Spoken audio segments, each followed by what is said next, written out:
C'est une réponse à un appel à projet du conseil départemental sur la création d'unités pour personnes handicapées âgées pour leur permettre d'avoir un lieu de vie adapté à leurs conditions. C'était la première unité pour personnes handicapées âgées sur le secteur.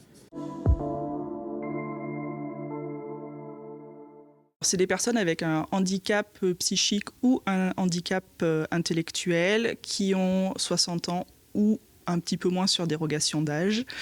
Après, il n'y a pas de limite d'âge maximum, c'est en fonction de l'autonomie, de la dépendance de la personne.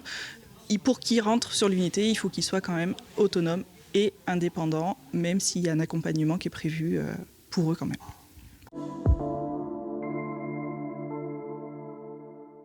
Sur toute l'unité, il y a de la cuisine, il y a des activités, alors dans le salon, de la console, on regarde aussi des DVD, il y a du sport, on va à la bibliothèque, on fait des sorties achats, des sorties dans des parcs, dans les zoos, voilà, sur le département ou sur les départements voisins.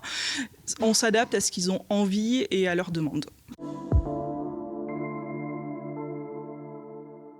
L'établissement est un lieu ouvert, ils rentrent et ils sortent comme ils veulent. Nous, la seule petite chose qu'on leur demande, c'est de nous prévenir s'ils sont absents pour les repas, pour pouvoir enlever les repas et aussi savoir à l'heure à laquelle ils vont rentrer ou sortir. Voilà. Il y en a qui ne sont que très peu présents sur la structure parce que toute la journée, ils sont dehors et ils viennent pour manger ou partager une animation si l'animation leur plaît. Mais voilà, ils rentrent et ils sortent comme ils veulent. La cuisine est un lieu ouvert et partagé. Ils peuvent faire des activités encadrées, soit par l'animatrice, soit par moi-même, avec des temps de cuisine, de pâtisserie. On partage aussi des repas. Ils peuvent eux aussi manger tout seuls, prendre leur plateau et aller manger dans la cuisine, comme inviter du monde à partager un temps de repas ou de goûter. Voilà. C'est un lieu qui reste ouvert, un lieu convivial et ils l'utilisent un peu comme ils ont envie. Et nous, on leur propose aussi d'autres choses dans ce lieu.